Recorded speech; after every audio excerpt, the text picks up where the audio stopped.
Praise the lord. దేవునికి మహిమ కలుగునుగాక. రాజులు మొదటి గ్రంథము 17వ అధ్యాయము 24వ వచనం.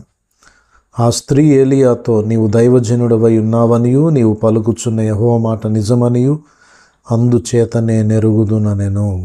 ఇక్కడ దైవజనుడైన ఏలియా విషయంలో మరి ఆ యొక్క సారేపాతు విధవరాలు ఇచ్చినటువంటి అద్భుతమైనటువంటి సాక్ష్యం ఏంటిదంటే, నువ్వు దైవజనుడవని నీవు సెలవిచ్చు మాట నిజమని నేను ఎరుగుదును అంటుంది.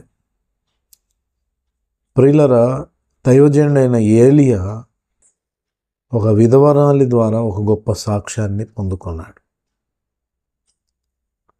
కరువు కాలంలో ఉన్నటువంటి సమయంలో దైవజనుడు సారేపాతు విధవరాలు ఇంటికి వెళ్ళడం, ఆ ఇంటిలో దేవుడు అద్భుతం చేయడం, ఆ విధవరాలు ఆమె యొక్క బిడ్డ పోషించబడడానికి కావలసినంత సమృద్ధిని దేవుడు ఇవ్వడం,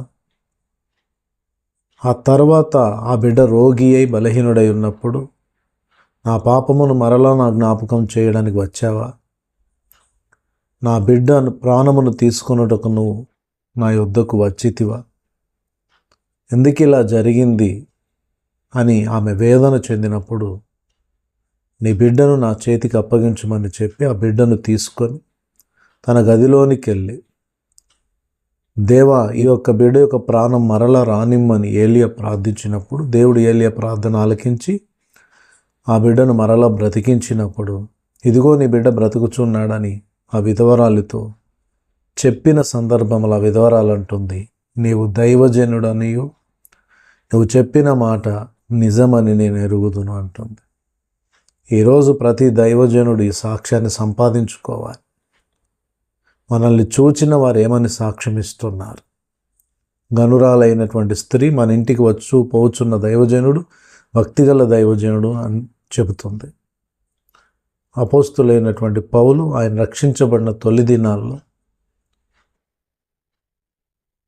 ఆ ప్రభు అతన్ని దర్శించినటువంటి ఆ దినాల్లో అననీయతో ప్రభు మాట్లాడుతూ, ఇదిగో అతడు ప్రార్థన చేయుచున్నాడు అనే మాటను పరిశుద్ధాత్ముడు తెలియచేయడం అనేది మనం చూస్తాం.